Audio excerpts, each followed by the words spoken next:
네, 안녕하세요. 저는 현재 미래에서 GMPT 스튜디오라고 하는 운동센터를 운영하고 있는 박경우라고 합니다. 반갑습니다. 실제로 요즘 시니어분들이 많이 좀 찾으시는 편이시죠? 네, 맞습니다. 안 그래도 최근 들어서 시니어분들이 많이 문의도 주시고요. 실제로 방문하셔서 저하고 수업도 같이 진행을 해보고 있습니다. 예전에는 적게 먹고 운동하면 살이 빠진다 이런 얘기가 좀 많이 있었는데 그게 요즘 통하지 않는다고 하던데 그게 왜 그런지 혹시 아시나요? 젊었을 때와 지금의 모습을 조금은 생각을 해보면 쉽게 답이 나오는데요. 저희가 어렸을 때는 이제 적게 먹고 더 많이 운동하면 체중에 대한 조절이 잘 된 경험을 한 번씩 해보셨을 거예요. 나이가 들어가게 됨에 따라서 아무래도 노화라고 하는 것이 진행이 되고요. 그로 인해 근육의 감소 또한 찾아오게 됩니다. 근육의 감소라고 하는 것은 대사량의 감소로까지 좀 이어지게 되거든요. 대사 자체가 감소하게 되면서 자연스럽게 소모가 되어지는 열량 또한 적어지게 되는 것이죠. 예전에 비해서 똑같이 먹었지만 소모가 되어지는 열량이 적어지게 되니 살이 좀 더 잘 찔 수밖에 없는 것이죠. 중년이 넘어가면은 뱃살이 진짜 안 빠지는데 혹시 이유가 뭘까요? 아무래도 이제 뱃살은 많은 분들의 고민이신데요. 사실 이 중년의 뱃살은요, 단순히 피하 지방으로 생각하면 안 됩니다. 피하에 있는 지방이 아니라 복부에 있는 지방은요, 내장 지방이기 때문에 잘 안 빠지게 되는 것인데요. 저희가 내장 지방이라고 하는 것은 한 번쯤은 들어보셨을 거예요. 저희의 복부 쪽을 보면 장기가 있을 겁니다. 장기 주변부에 붙어 있는 지방을 내장 지방이라고 합니다. 보통 이 내장 지방은요, 자체만으로도 염증을 많이 일으키고요, 독성에 대한 물질도 나타내게 됩니다. 그로 인해서 자연스럽게 몸에 대한 기능을 떨어뜨리게 되고요. 그리고 심혈관 질환에 대한 발병률을 좀 높이게 되죠. 그러면 이 내장지방 자체가 한번 들어오게 되면 실제로 이 내장지방이 잘 빠지지 않게 됩니다. 그 이유는 말씀드린 것처럼 기능에 대한 저하도 좀 포함이 되어지고요. 그로 인해서 이 기능이 저하가 되어지면 아까 말씀드린 것처럼 몸에 대한 대사 능력 또한 떨어질 수밖에 없습니다. 내장지방 자체가 있기 때문에 뱃살을 빼기가 좀 어렵다고 봅니다. 내장지방은 왜 생기는 걸까요? 단순하게 보면 저희가 적게 움직였기 때문이고요. 그 다음에 이렇게 지방에 대한 전환이 빠른 정제 탄수화물을 너무 많이 먹었기 때문입니다. 정제 탄수화물은 어떤 종류가 있을까요? 대표적으로 이제 알고 계시는 것 중에 흰쌀밥이 있을 것이고요. 흰색으로 된 빵도 있을 것이고요. 식빵이겠죠. 그 다음에 이제 흔히 아침에 많이들 드시는 시리얼 또한 마찬가지입니다. 그런 정제 탄수화물이 아닌 좋은 원료로 해서 복합 탄수화물 개념으로 시리얼을 많이들 만들어내고 계세요. 그런 시리얼은 오전에 좀 드셔도 괜찮습니다. 요즘 사람들한테 유행하는 것 중에 하나가 간헐적 단식이라고 있는데 진짜 그 뱃살을 빼는데 효과가 있나요? 제 회원분들도 간헐적 단식에 대해서 많이들 여쭤보시는데요. 저는 간헐적 단식을 권장해 드리는 경우도 있고요. 간헐적 단식이 맞지 않으시는 분들에게는 저희가 흔히 알고 있는 세 끼를 먹는 식단으로 해서 구성을 해드리고 있습니다. 그럼 간헐적 단식이 효과가 있냐라고 하냐면 효과가 있습니다. 간헐적 단식의 효과가 있는 이유는요, 저희가 단식이라고 하는 것을 진행을 하게 되면 몸 안에서 일어나는 현상 때문인데요. 저희가 간헐적 단식을 통해서 몸 안에서 일어나는 현상을 오토파지라고 합니다. 오토파지라고 하는 현상이 일어나게 되는데, 말이 좀 어려워서 그렇지 그냥 그대로 해석하면 스스로 먹다입니다. 스스로 먹는다라는 것인데, 뭘 먹느냐라고 하냐면 저희 몸 안에는 세포가 있겠죠. 그 세포 자체가 기능적으로 좀 떨어진 세포가 있을 겁니다. 좋은 세포가 있을 것이고요, 좋지 않은 세포가 있을 것입니다. 그럼 그 좋지 않은 세포를 분해시켜서 에너지로 재생산시키는 것을 오토파지라고 합니다. 그럼 이 현상이 일어나게 되면 자연스럽게 기능이 떨어져 있는 세포들은 사라지고 기능이 좋은 세포들로 구성이 되겠죠. 그로 인해서 저희의 몸에 대한 기능이 좀 좋아지게 되면서 아까 말씀하신 것처럼 이런 내장 지방을 빼내는 데에도 좀 효과가 좋아지게 되는 것이죠. 회원분들한테 권장하기도 하고 권장하지 않기도 한다고 했잖아요. 네. 권장하지 않는 이유는 또 어떤 것 때문에 그러시나요? 아무래도 이제 저희가 그동안 살아왔던 그 식습관 때문인데요. 저희 나라는 이제 삼시세끼라고 하는 문화가 있습니다. 새끼를 드셔온 분한테 갑자기 저희는 이제 간헐적 단식을 할 겁니다 라고 한다면 그분에게는 아직 그 간헐적 단식을 할 준비가 안 될 가능성이 높습니다. 왜냐면 새끼를 드시던 분께 갑자기 앞으로 2끼만 드세요, 저희는 이제 8시간 동안만 먹을 겁니다 라고 한다면 그 공복 시간이 그분께는 꽤나 고통스러울 수 있거든요. 저희가 다이어트 방법, 그 다음에 건강에 대한 방법으로는 여러 가지의 방법이 있습니다. 그 여러 가지의 방법이 있는 이유는요, 각자 본인에게 맞는 방법이 다르기 때문이에요. 저희가 저희가 그동안 일상생활을 보내와서 내가 지금의 이런 식습관이 어느 정도 나에게 좀 익숙하다면 그거를 바꾸지 않고 뭔가 다른 방법을 찾기보다는 지금의 상황에서 좋은 쪽으로 가는 것도 제가 추천드리는 방법입니다. 간헐적 단식을 시도해 보셔도 되지만 시도와 동시에 내가 그 방법 자체가 너무 힘들다고 느껴지신다면 억지로 고집하실 필요는 없습니다. 3끼 정도의 식사를 구성하시고 3끼를 좀 건강하고 영양소가 좀 잡힌 식단으로 구성을 하시고요. 그 다음에 적절하게 내가 운동을 진행을 해주는 것이 훨씬 더 좋습니다. 정제 탄수화물을 이제 먹지 말라고 하셨는데 첫 끼에는 어떤 걸 먹는 게 제일 좋을까요? 뱃살 빼는 데 있어서는? 첫 끼는 꽤나 중요하게 볼 수가 있는데요. 왜냐면 내가 이제 일어나서 활동을 시작하기 전에 처음으로 먹는 음식을 저희는 첫 끼라고 얘기를 합니다. 첫 끼를 어떤 것을 먹게 되냐에 따라서 혈당에 대한 조절 능력에서의 차이가 나타나기 때문인데요. 저희가 정제 탄수화물을 피하라고 말씀을 드리는 이유는 혈당 자체가 너무 급격하게 올라가기 때문이에요. 혈당이 급격하게 올라온 만큼 이 혈당이 급격하게 떨어집니다. 그럼 급격하게 올라온 이러한 혈당은 지방으로의 전환이 빨라지게 되고요. 그런 지방으로의 전환이 빨라진 것은 아까 말씀드린 것처럼 내장 지방으로 축적될 가능성이 높습니다. 그럼 급격하게 떨어지는 혈당은요, 극심한 배고픔을 느끼게 되고요, 컨디션의 저하로 이어지게 됩니다. 저희가 이 혈당 자체를 조금은 잘 조절할 수 있는 음식을 선택해라 라고 하는 것인데, 그러한 음식들은 보통은 복합 탄수화물이라든지 양질의 단백질, 식이섬유, 좋은 질의 지방이 있습니다. 좋은 음식을 선택해서 먹는 것이 혈당을 조절할 수 있는 능력이고요. 오전에 식사를 하게 됐을 경우에는 말씀드린 것처럼 혈당을 높이는 음식은 피해야 하니 정제 탄수화물 쪽은 배제를 하고요. 복합 탄수화물로는 저희가 흔히 알고 계시는 현미밥, 잡곡밥이라든지 통밀빵 이런 것도 조금은 탄수화물군으로 선택을 해보셔도 괜찮고요. 아니면 요즘 많이 드시는 것 이제 오트밀이 있습니다. 오트밀도 도움이 많이 됩니다. 그리고 이제 단백질은 저희가 삶은 계란을 좀 드시면 도움이 되고요. 그다음에 이제 닭가슴살 알고 계시는 것처럼 드시면 좋고, 조금 더 나아가서 내가 이렇게 뭔가를 챙겨 먹기가 좀 번거롭다 하신다면 그릭 요거트에 견과류를 좀 얹으셔서 그렇게 드시는 것도 좋은 아침 식사가 됩니다. 그리고 마지막으로 제가 듣기로는 샤브샤브가 다이어트에 좋다던데 실제로 다이어트에 좋나요? 밖에서 외식에 대한 부분을 생각을 안 할 수가 없는데요. 그리고 이제 집에서 건강하게 음식을 먹으려고 할 때 어떤 것을 먹냐라는 질문을 많이 하세요. 근데 이제 저도 마찬가지로 샤브샤브를 많이 추천을 드립니다. 샤브샤브가 왜 좋은 음식이냐라고 하냐면 저희가 재료를 놓고 보면 됩니다. 좋은 재료들로 구성이 되어져 있다는 것이 장점인데요. 양질의 고기와 혹은 해산물을 저희가 양껏 먹을 수 있고요. 그 다음에 신선한 채소들을 통해서 식이섬유 또한 충분하게 섭취해 볼 수가 있습니다. 샤브샤브를 먹을 때는 데쳐서 먹죠. 고기를 데치면서도 자연스럽게 지방이 조금은 빠지게 되고요. 그 다음에 야채를 육수에다가 넣어서 또다시 건져서 먹게 됩니다. 채소는요, 정말 좋은 것이 맞지만 이 채소 자체를 생으로 너무 많이 먹게 되면 위장에 부담을 주게 됩니다. 근데 익혀서 먹는 것이 가장 좋은데 쪄서 먹거나 아니면 데쳐 먹거나, 샤브샤브는 또 데쳐 먹지 않습니까? 그래서 위장의 부담도 줄이면서 저희가 양질의 식이섬유를 충분히 섭취해 볼 수가 있는 것이죠. 대신에 주의해야 되는 사항이 있습니다. 칼국수라든지 이런 밥은 드시면 안 됩니다. 한 가지만 이제 여쭙고 싶은 거는 트레이너님만의 꿀조합이라는 게 그런 게 있을까요? 일단 제가 먹는 방법을 말씀을 드리자면 첫 번째로는 맑은 육수를 선택을 하셔야 됩니다. 샤브샤브라고 칭하고 허거와 같은 비슷한 종류의 음식들이 많이 나오는데요. 맑은 육수가 아닌 다른 육수를 선택하게 되면 나트륨의 함량도 너무 높고요. 열량 또한 높아질 수 있으니 다이어트 음식과는 좀 거리가 멀어질 수 있습니다. 맑은 육수를 선택하시고, 그 다음에 많이들 소스를 좀 찍어 드시는데요. 저는 사실 샤브샤브를 먹을 때 간장 소스 외엔 다른 건 먹지 않습니다. 간장은 드셔도 되지만 간장만으로는 좀 심심하다 하신다면 와사비를 좀 곁들이시는 것도 괜찮습니다. 마지막으로 이제 뱃살에 대해 고민을 좀 있으신 분들한테 좀 해주고 싶은 말씀이 있다면 어떤 게 있을까요? 중장년 분들이 뱃살 때문에 고민들을 많이 하시잖아요. 사실 뱃살과 더불어서 전체적인 지방 자체는요, 만성적인 염증을 불러일으키고요, 알고 계시는 것처럼 관절에 대한 부담을 가중시킬 수밖에 없습니다. 지방 자체는 시간이 지나면 지날수록 점점 더 빼기가 어려워집니다. 지금 내가 이 영상을 보고 있는 이 타이밍이 어쩌면 가장 빠른 시기일 수도 있습니다. 너무 늦었다고만 생각하지 마시고요. 지금보다 더 늦게 되면 그때 가서는 안 될 수도 있습니다. 적정 체중을 난 벗어난 것 같은데 라는 생각이 드신다면 식사에 대한 부분도 조금은 조절해 보실 필요가 있고요. 지금이라도 운동을 간단하게나마 시작해 보시는 걸 추천드리겠습니다. 안녕하세요.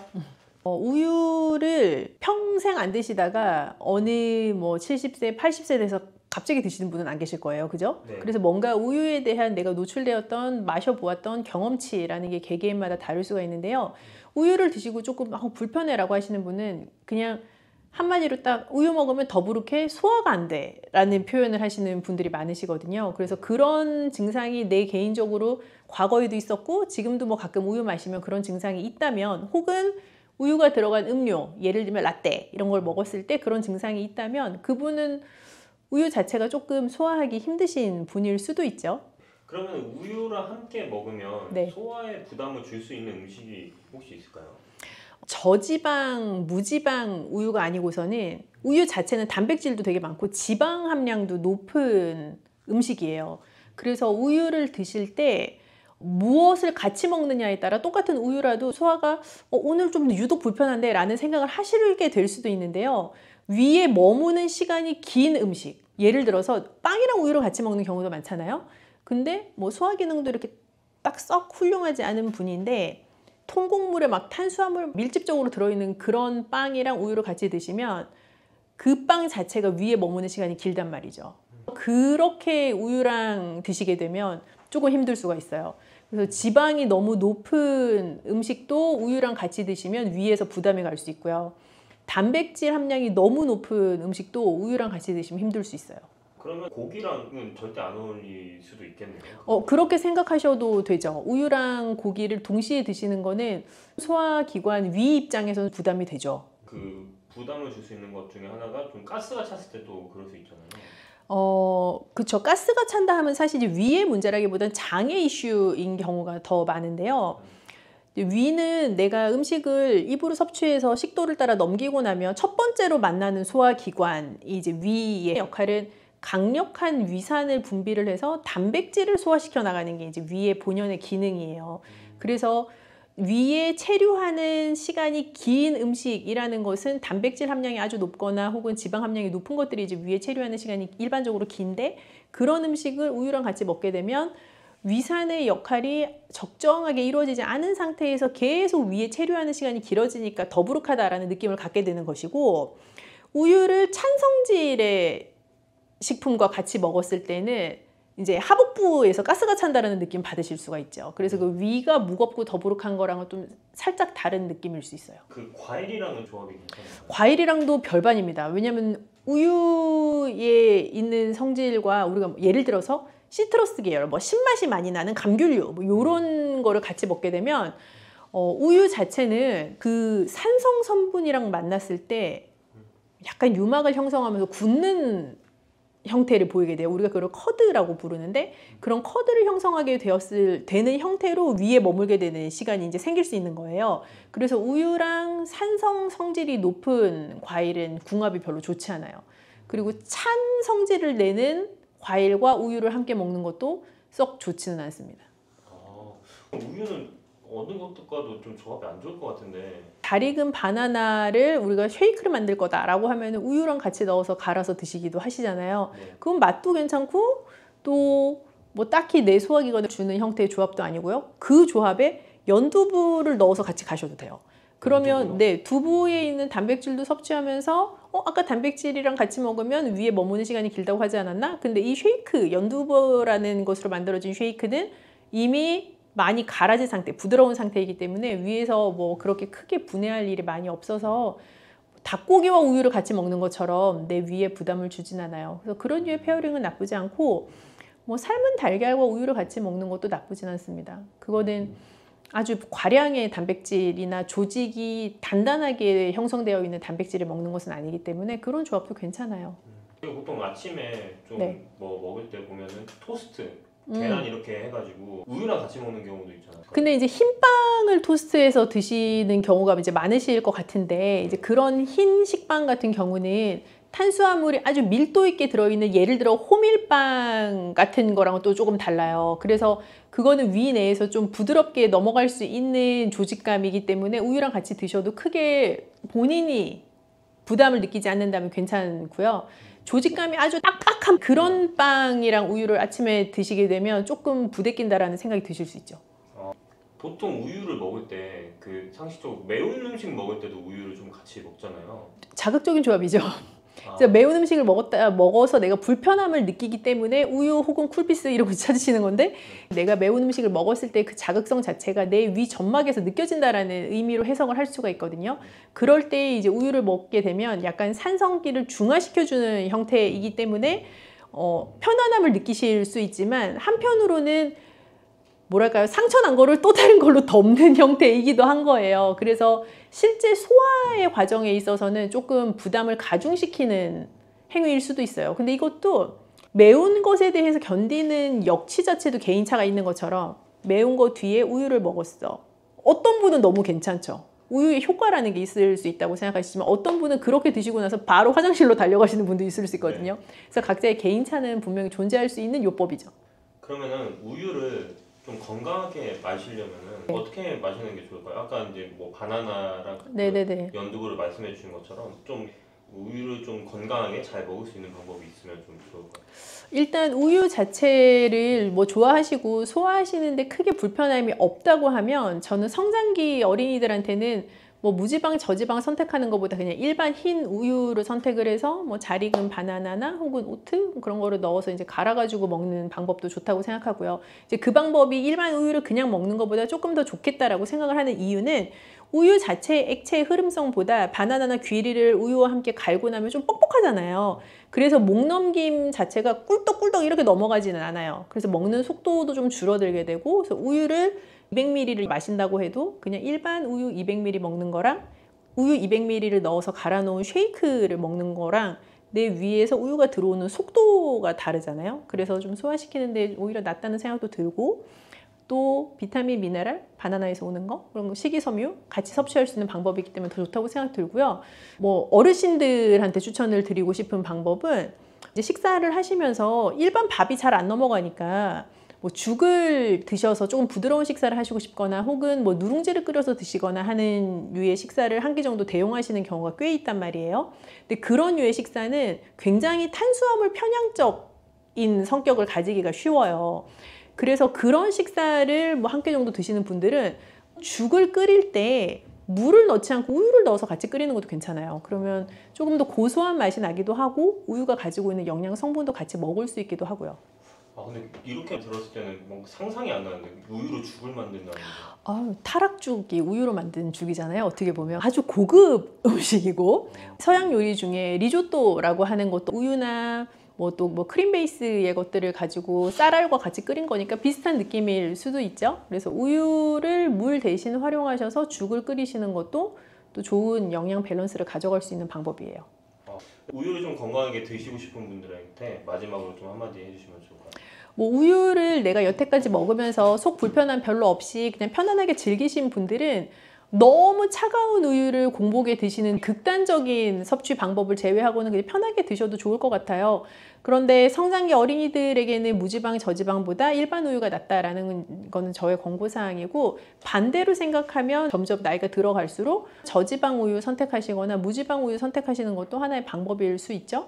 우유 먹으면 계속 배가 아파라는 증상을 여태까지 경험하셨던 분이라면 유당불내증이라는 증상을 가지고 계실 수가 있는데, 그 유당불내증을 가지고 계시다면 요즘은 그 락토즈 프리 우유들도 있어요. 그래서 락토 프리 우유 같은 거를 선택하셔서 드시는 것도 또 우유의 맛과 영양 성분을 즐기면서 배 아픈 것은 조금 줄여줄 수 있는 방법이 될 수 있죠.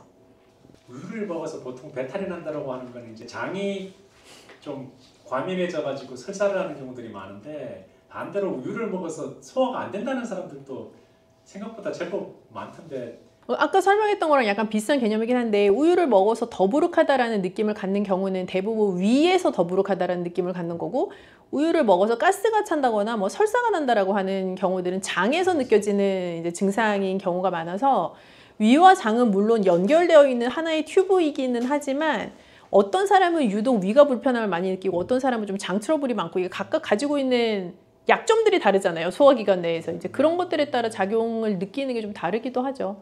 그래서 어떤 분들은 평상시에는 뭐 우유 먹는 거 괜찮은데 뭐 컨디션 떨어진 날에 우유 먹으면 바로 화장실 간다, 이런 분들도 계시거든요. 경우에 따라서 좀 다르기도 하고요. 그러면 그 우유만의 문제가 아니라 그냥 사람의 컨디션의 문제가 될 수도 있고. 그렇다고도 보여지고요. 그리고 우리가 어떤 음식이든 먹고 나면 그 음식을 소화시키는 데에는 반드시 소화 효소라는 것이 필요해요. 그래서 어떤 날은 소화 효소의 합성이 아주 원활하고 그 소화 효소가 잘 분비되어서 잘 작용할 수 있는 컨디션과 나의 모든 체내 구조를 갖추고 있는 날도 있지만, 어떤 날은 내가 극도로 피곤하거나 혹은 전끼니에 먹었던 음식 혹은 어제 먹었던 뭐 술 뭐 이런 것 때문에 내 몸 안에서의 소화 체계 자체가 완벽하게 세팅이 안 되는 날이 있을 수 있잖아요. 이제 그런 것들에 따라 같은 음식이라도 내가 보이는 반응도 다를 수 있죠. 효소 같은 것도 좀 많이 드시는 편인데 그런 게 실제로 좀 도움이 많이 되나요? 뭐 제품의 종류와 무관하게 효소라는 제품 효과가 있습니다, 없습니다. 그렇게는 판단을 드릴 수가 없고요. 효소라는 것은 원래 내 몸 안에서 만들어지는 물질이에요. 그 효소라는 게 작용을 해서 어떤 특정한 영양소의 소화를 돕게 되기도 하는데요. 나이가 들수록 노화의 과정에 있으니까 젊었을 때만큼 효소가 만들어지고 분비되는 속도나 어떤 액션 자체가 아주 원활하다고는 볼 수는 없겠죠. 이제 그렇다 보니 밖에서 그 효소라는 것을 먹어서 내 몸 안에서 일어나는 일을 대체할 수 있는가의 문제인 건데, 원 재료를 가지고 만들어진 제품이냐, 그리고 그 효소의 활성 자체가 체내에서 어떻게 되느냐에 따라서 굉장히 다른 얘기이기도 하고요. 한편으로는 똑같은 제품을 먹어도 저 사람과 나의 효과가 다를 수 있어요. 특정한 제품이 모든 사람에게 동일한 긍정적인 목표하는 효과를 내는 것은 아니다라는 얘기로도 생각해 볼 수 있고요. 도움이 될 수도 있고 안 될 수도 있다라는. 맞아요. 네. 효소 같은 거를 먹으면 안 되는 체질이나 막 그런 게 존재할까요? 뭐 그렇다기보다는 어떤 분들은 이거 먹으면 좀 더 소화가 잘 되는 것 같고 뭐 좀 더부룩함도 줄어드는 것 같고, 그게 위약 효과라고 하는 플라시보 효과일 수도 있고요. 또 진짜로 그런 효과를 경험을 하시는 분들이 있을 수도 있고요. 뭐 특별한 어떤 체질에 따라 결정되는 거라기보다는 각자의 몸이 받아들이는 정도 혹은 섭취하고 계시는 그 제품의 실질적인 효능에 대한 문제인 것 같아요. 달콤하면서도 신맛이 나고 약간은 쓴맛과 짠맛까지 느껴지는 아주 신비로운 열매, 무엇인지 아시나요? 아시는 분들은 많으시죠? 바로 오미자입니다. 오미자는 5가지 맛이 난다고 해서 붙여진 이름이죠. 이 오미자가 우리 건강에 얼마나 큰 도움을 주는지 아시는 분 있으신가요? 여름에 오미자차를 많이 즐기지만 사실 그 효능은 생소한데요. 이 오미자가 우리 몸에 큰 도움을 준다는데, 이 열매가 어떤 효능이 있고 또 어떤 음식과 잘 어울리는지 하나하나 알아보도록 할게요. 오미자는 우리나라뿐만 아니라 중국과 일본에서도 오랫동안 약재로 사용되어 온 열매인데요. 이름에서 알 수 있듯이 신맛, 단맛, 쓴맛, 짠맛, 매운맛, 이렇게 5가지 맛이 난다고 해서 오미자라고 불린답니다. 주로 산속 깊은 곳에서 자라는 동굴식물의 열매로 늦여름에서 초가을 사이에 수확을 하죠. 오미자의 많은 효능 중에 가장 유명한 건 기관지에 좋다는 건데요. 오미자가 어떻게 우리의 기관지를 보호하는지 바로 알려드릴게요. 요즘 미세먼지나 환절기, 건조한 날씨 때문에 기관지가 불편한 분들 많으시죠? 기침이 자주 나고 목이 따갑거나 가래가 끓는 느낌이 드신다면 기관지가 약해져 있을 가능성이 큰데요. 이럴 때 오미자가 효과가 좋다는 거 알고 있으신가요? 오미자에는 쉬잔드린과 고미신이라는 성분이 풍부하게 들어있는데요. 쉬잔드린은 주로 기침 억제와 거담 작용을 통해 기관지 건강에 도움을 줄 수 있는 성분입니다. 거담 작용이란 기관지 내의 가래를 제거하는 것을 말하는 것이고, 또한 기침 반사를 억제하여 과도한 기침을 완화시키는 데 도움을 주는데요. 특히 만성 기침이나 기관지염과 관련된 기침 증상을 완화시키는데 탁월한 효과를 보입니다. 또 이 성분들은 기관지 점막을 보호하고 염증을 줄여주는 역할도 해주는데요. 쉽게 말해서 기관지 점막을 튼튼하게 만들어서 외부 자극으로부터 보호해주는 것이죠. 오미자는 기관지 확장 효과도 가지고 있는데요. 기관지가 좁아지면 숨쉬기가 답답하고 가래가 쉽게 끼게 되는데 오미자가 기관지를 확장해주면서 원활한 호흡을 도와주는 것입니다. 그래서 천식이나 만성 기관지염이 있는 분들에게는 최고의 식품인 것이죠. 특히 가래가 끈적하고 잘 나오지 않을 때 오미자차를 따뜻하게 마셔주면 한결 편해지는 것을 느낄 수 있습니다. 이렇게 기관지 건강을 지켜주는 오미자, 정말 대단하죠? 오미자의 놀라운 효능 두 번째는 당뇨 예방입니다. 현대인들에게 점점 더 흔해지고 있는 질환 중 하나가 바로 당뇨인데요. 당뇨병은 한 번 걸리면 평생 관리해야 하는 질환이기 때문에 예방이 무엇보다 중요한 거 다 아시죠? 그런데 오미자가 당뇨 예방에 아주 좋은 역할을 한다는 사실 알고 계셨나요? 오미자는 혈당을 조절하는데 도움을 주는 식품인데요. 이는 아까 알려드렸던 오미자에 포함된 시잔드린이라는 성분과 항산화 성분 덕분입니다. 이 성분은 인슐린 저항성을 낮춰주고 혈당을 안정적으로 유지하는 데 도움을 주는데요. 쉽게 말해 혈당이 갑자기 확 오르는 것을 막아준다는 것이죠. 또한 오미자는 췌장의 기능을 강화하는 데도 효과적인데요. 오미자에는 항산화 물질인 폴리페놀이 풍부하게 함유되어 있다는 거 아셨나요? 항산화 물질은 췌장을 포함한 신체 조직을 산화 스트레스로부터 보호하고 췌장의 건강을 유지하는 도움을 주는데요. 췌장은 우리 몸에서 인슐린을 생성하는 중요한 기관인데 오미자가 췌장의 기능을 활성화시켜서 인슐린 분비를 촉진하는데 도움을 주기 때문에 혈당 조절이 어려운 분들에게는 오미자가 특히 도움이 될 수 있겠죠. 뿐만 아니라 오미자에는 체내에서 혈당이 과도하게 상승하는 것을 방지하는 역할도 하는데요. 식사 후 혈당이 급격하게 오르는 것을 막아주고 당이 천천히 흡수되도록 도와줍니다. 그래서 평소 혈당이 높거나 당뇨가 걱정되시는 분들은 오미자를 꾸준히 섭취해 보시면 많은 도움이 될 수 있습니다. 오미자의 놀라운 건강 효과 세 번째는 콩팥 건강에 도움을 주는 겁니다. 오미자가 신장 건강에 좋다니 참 놀랐죠? 콩팥, 즉 신장은 우리 몸에 노폐물을 걸러내고 체내 수분을 조절하는 중요한 역할을 하는데요. 그런데 나이가 들면서 신장 기능이 약해지는 경우가 많고 특히 당뇨나 고혈압을 앓고 계신 분들은 신장 건강을 더욱 신경 써야 하는 거 다 아시죠? 이때 도움을 줄 수 있는 것이 바로 오미자인데요. 오미자는 신장의 기능을 보호하고 강화하는데 도움을 주는 약재로 오래전부터 사용되어 왔습니다. 한방에서도 신장 기능이 약해져서 몸이 자주 붓거나 소변을 자주 보게 되는 증상에 오미자를 처방하곤 하는데요. 오미자는 신장의 혈액순환을 원활하게 하고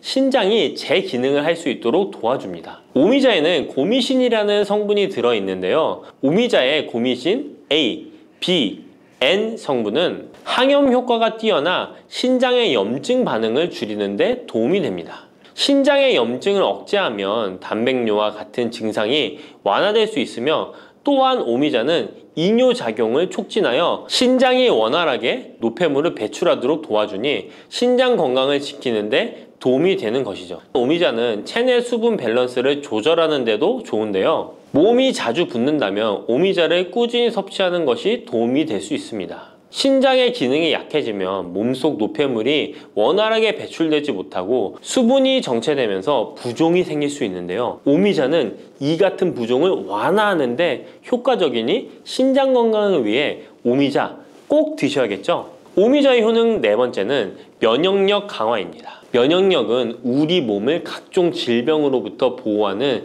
중요한 요소인데요. 나이가 들수록 면역력이 떨어지면서 감기나 기타 질병에 쉽게 걸릴 수 있기 때문에 면역력을 강화하는 것이 중요하다는 것 다들 알고 계시죠? 면역력 강화에 오미자가 좋은 작용을 해주는데요. 오미자에는 폴리페놀, 안토시아닌 등 강력한 항산화 성분을 함유하고 있습니다. 이런 항산화 성분들은 우리 몸의 면역력을 높이는 데 도움을 주는 것이죠. 특히 폴리페놀과 폴라보노이드 성분이 풍부해서 우리 몸의 세포를 손상으로부터 보호하고 염증 반응을 감소시키고 면역 체계를 강화할 수 있는데요. 오미자의 항염증 작용은 면역력을 유지하는 데 도움을 주고 활성산소를 제거하는 역할도 하기 때문에 면역력뿐만 아니라 노화 방지에도 효과적이죠. 또한 오미자는 우리 몸의 백혈구 수치를 증가시키는데 도움을 줄 수 있다는 것 아셨나요? 백혈구는 외부에서 침입하는 바이러스나 박테리아를 공격하는 역할을 하는 중요한 세포인데 오미자를 섭취하면 백혈구의 활동이 활발해지면서 감염 예방에 도움을 받을 수 있습니다. 오미자의 놀라운 건강효과 5번째는 피로 회복입니다. 우리 몸이 피곤할 때 단순히 잠을 많이 잔다고 해서 피로가 쉽게 풀리지 않을 때가 있지 않으신가요? 특히 중년과 노년층이 되면 피로가 쉽게 쌓이고 회복이 더뎌지는 경우가 많은데요. 자도 피로가 풀리지 않고 개운하지 않을 때가 있죠. 이럴 때 도움이 되는 것이 바로 오미자입니다. 오미자는 피로 회복에 도움을 주는데요. 오미자가 철분을 함유하고 있다는 것 아셨나요? 철분은 적혈구의 헤모글로빈 생성에 중요한 역할을 하는데요. 철분이 충분하면 혈액 내의 산소 운반 능력이 향상되어 혈액순환이 원활해질 수 있습니다. 혈액순환이 원활해지면 우리 몸 구석구석에 산소와 영양분이 잘 전달이 되기 때문에 피로가 덜 쌓이게 되고 특히 오미자는 간 기능을 보호하는 효과도 있어 피로로 인해 몸이 무거운 분들에게 더욱 유익한 식품이죠. 또 오미자에는 고미신이라는 성분이 들어있는데요. 이 성분들은 아까 알려드렸던 콩팥 건강에 유익한 작용을 할 뿐만 아니라 간 기능 활성화를 시키고 피로 물질을 빠르게 분해하는 역할을 한다고 알려져 있습니다. 간은 우리 몸의 해독작용을 담당하는 중요한 기관인데 오미자가 간의 기능을 도와주면서 피로 회복에도 큰 도움을 주는 것입니다. 또 오미자는 스트레스를 줄여주는 효과도 있는데요. 스트레스가 많으면 피로가 쉽게 쌓이게 되는데 오미자가 신경을 안정시키는 작용을 해서 긴장을 풀어주고 피로를 완화하는 작용을 해주는 것이죠. 그러니 스트레스와 피로가 누적되어 힘든 날에는 오미자차 한 잔을 마시는 것도 좋은 방법이겠죠. 이렇게 여러 가지 건강에 이점이 있는 오미자를 드실 때 생으로 드시는 분들은 잘 없으실 텐데요. 어떤 방법으로 섭취해야 몸에 200% 이득이 되는지 오미자 섭취 방법 바로 알려드릴게요. 오미자를 가장 쉽게 섭취하는 방법은 찬물에 우려 마시는 건데요. 오미자를 뜨거운 물에 넣고 끓이면 끓일수록 꿀이나 스테비아를 넣어서 맛을 조절하면 됩니다. 따뜻한 오미자차도 좋지만 냉침으로 천천히 우려내면 색도 더욱 예쁘고 맛도 깔끔한데요. 여름철에는 시원하게 즐길 수 있어서 더욱 좋은 오미자차, 여름철에는 시원하게 즐길 수 있어서 더욱 좋은 오미자 냉침차 만드는 방법 알려드릴게요. 준비 재료는 간단한데요. 말린 오미자 30g, 물 500ml, 꿀 또는 레몬입니다. 만드는 방법은 말린 오미자는 한번 가볍게 헹궈 거 불순물을 제거해 준 뒤에 깨끗한 물 500ml에 오미자를 넣고 냉장고에 12시간 이상 우려주는 건데요. 참 쉽죠? 시간이 지나면 붉은 빛을 띠면서 오미자 특유의 새콤달콤한 맛이 우러나오는데요. 원하는 농도에 따라 더 오래 우려내도 좋습니다. 여기에 단맛이 필요하면 꿀을 넣고 상큼한 맛을 더하고 싶다면 레몬을 띄워보세요. 맛이 한층 더 업그레이드 된답니다. 이렇게 만든 오미자 냉침차는 여름철에 얼음을 넣어 마시면 더운 날씨에 지친 몸을 개운하게 해주니까 여름철 한번 만들어 보세요. 오미자는 강한 신맛이 있어서 단맛이 나는 음식과 잘 어울리는데요. 요구르트와 함께 먹으면 더욱 맛있고 건강하게 즐길 수 있습니다. 상콤하고 달콤하면서도 건강에 좋은 오미자 요구르트 만드는 방법 알려드릴게요. 준비 재료는 간단한데요. 말린 오미자 10g, 물 150ml, 플레인 요구르트 1컵, 꿀 또는 올리고당 하나에서 2큰술입니다. 만드는 방법은 먼저 말린 오미자를 물 150ml에 넣고 냉장고에 12시간 이상 충분히 우려주세요. 이때 뜨거운 물이 아니라 찬물에 우려야 영양성분이 더 잘 추출됩니다. 이렇게 냉침으로 우려낸 오미자는 체에 걸러 즙만 따로 준비해주세요. 플레인 요구르트 1컵에 오미자 냉침 액기스를 넣고 잘 섞어줍니다. 신맛이 강하다면 꿀이나 올리고당을 하나에서 2큰술 넣어 맛을 조절해 주세요. 이렇게 하면 새콤달콤한 오미자 요구르트가 완성됩니다. 아침에 가볍게 먹거나 간식으로 챙겨 드시면 장 건강에도 도움이 되고 피로 회복에도 좋으니 꼭 해 드셔보세요. 세 번째로 소개해 드릴 것은 오미자청인데요. 오미자청은 오랫동안 보관할 수 있어서 언제든지 쉽게 차로 만들어 마실 수 있습니다. 또한 청을 이용해서 다양한 음식에도 활용이 가능한데요. 오미자청 만드는 방법도 알려드릴게요. 준비 재료는 말린 오미자차 400g 혹은 냉오미자 500g, 설탕 또는 비정제 설탕 500g 또는 꿀 400g, 유리병입니다. 만드는 방법은 말린 오미자일 경우 오미자를 깨끗이 씻은 후에 물에 30분 정도 불려준 뒤 체에 받쳐 물기를 제거한 후에 유리병에 오미자를 담아주세요. 생 오미자는 잘 세척 후 바로 유리병에 담아주세요. 오미자와 설탕 또는 꿀을 넣어 충분히 잘 섞어줍니다. 그 다음 뚜껑을 닫고 상온에서 2에서 3일 정도 숙성시킨 후 냉장고에서 2주 이상 보관하면 오미자청이 완성됩니다. 오미자청은 물에 타서 차로 마셔도 좋고 탄산수에 넣어 에이드처럼 즐겨 마셔도 맛있는데요. 또한 오미자청과 레몬즙을 활용해서 샐러드 드레싱으로도 활용할 수 있습니다. 만드는 방법도 어렵지 않고 활용 방법도 많으니 한번 집에서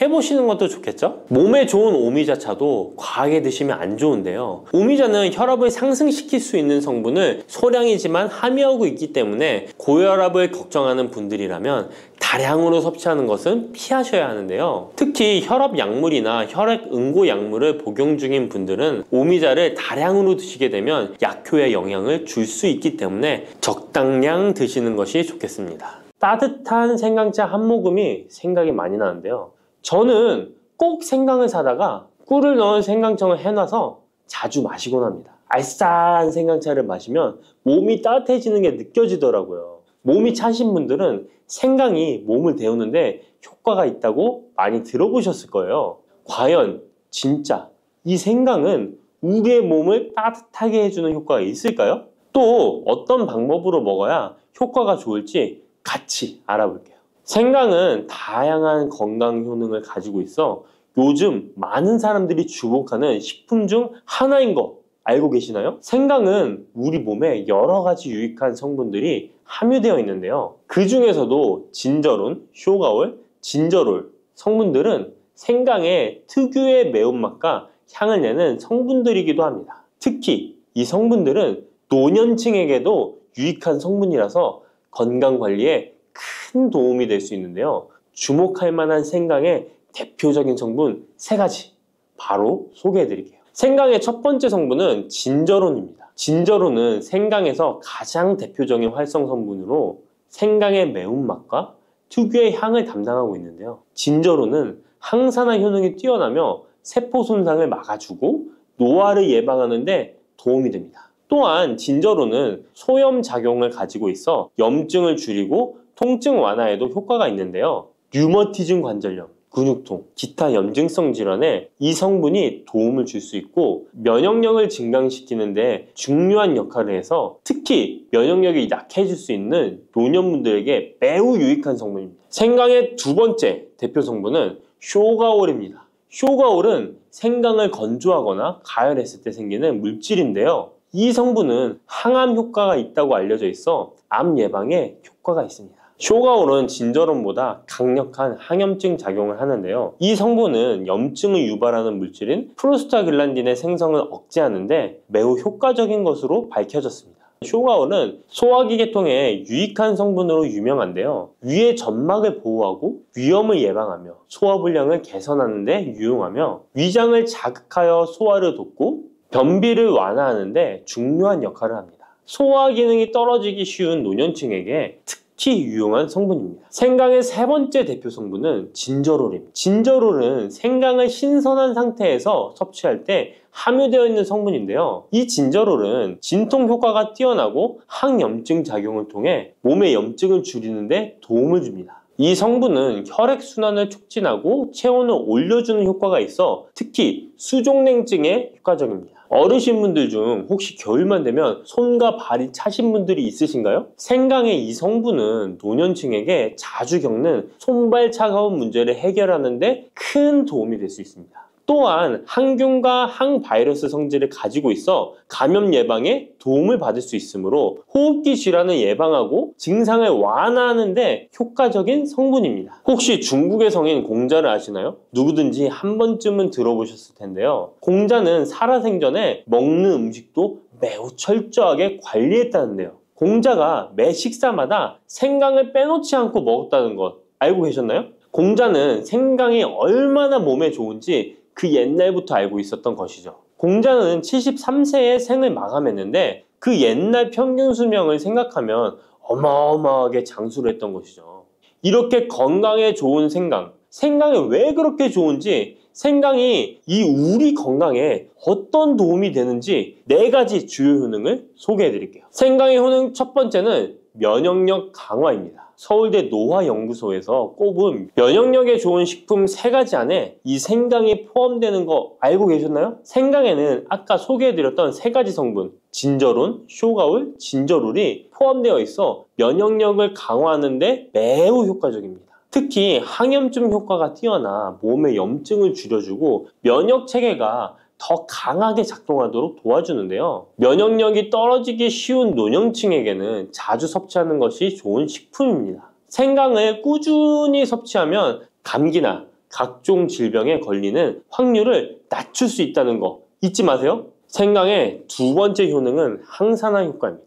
미국 국립암연구소가 꼽은 항산화 식품 1등급인 생강은 진저론과 쇼가울 같은 성분이 포함되어 있는데요. 이 성분들은 강력한 항산화 효과를 가지고 있으며 이 항산화 물질은 우리 몸에서 자유라디칼이라는 유해 물질을 제거해 주어 노화, 염증, 심혈관 질환과 각종 질병을 예방하는 데 중요한 역할을 합니다. 특히 생강은 세포의 산화 스트레스를 줄이고 피로 회복과 노화 방지에 효과적이어서 건강한 노년을 위해 꼭 필요한 식품이라고 할 수 있죠. 생강의 3번째 효능은 바로 수족냉증 완화입니다. 수족냉증은 특히 노년층에게 흔하게 나타나는 증상 중 하나인데요. 손발이 차가워지고 특히 겨울철에 더 불편함을 겪는 분들이 많으시죠. 생강은 혈액순환을 촉진시켜주는 효과가 있어 수족냉증을 완화하는 데 탁월합니다. 생강의 진저롤 성분이 체온을 높여주고 혈관을 확장시켜서 손발이 따뜻해지는 데 도움을 줍니다. 또한 한의학에서는 생강이 몸의 찬 기운을 밖으로 내보내주고 또 몸 안에 열을 발산해주는 효능이 있다고 유명한데요. 우리 옛 조상부터 이 생강이 몸을 따뜻하게 해주는 효과가 있다는 것을 알고 있었던 것이죠. 생강의 4번째 효능은 소화불량 개선입니다.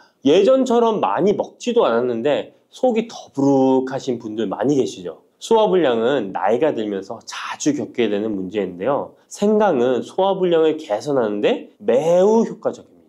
생강에 포함된 쇼가울 성분은 위장의 운동을 촉진시키고 위염을 예방하는 데 도움이 되는데요. 또한 메스꺼움이나 구토 증상을 완화시켜주기 때문에 특히 소화기 계통에 문제가 있는 분들에게 좋습니다. 그런데 이렇게 좋은 생강 그냥 차로만 드시고 계시는 분 많으시죠? 각 방법은 그에 맞는 효능을 더욱 잘 발휘할 수 있기 때문에 여러 방법으로 생강을 활용하는 것이 좋습니다. 차로 드시는 것 말고도 여러 가지 섭취하는 방법에 대해 자세히 알려드릴게요. 첫 번째 방법은 가장 간단한 방법으로 생으로 먹는 것입니다. 생강을 얇게 썰어서 샐러드나 요리에 넣어 먹을 수 있는데요. 생으로 먹을 경우 생강의 모든 효능을 그대로 섭취할 수 있으며 항산화와 항염 효과를 가장 잘 느낄 수 있습니다. 물론 그 특유의 매운맛이 강하기 때문에 매운맛을 좋아하지 않는 분들은 식초에 절여주거나 물에 조금 담가 매운기를 확 빼고 드시거나 생으로 조금 먹는 것이 좋습니다. 2번째 방법은 생강을 말려서 먹는 방법입니다.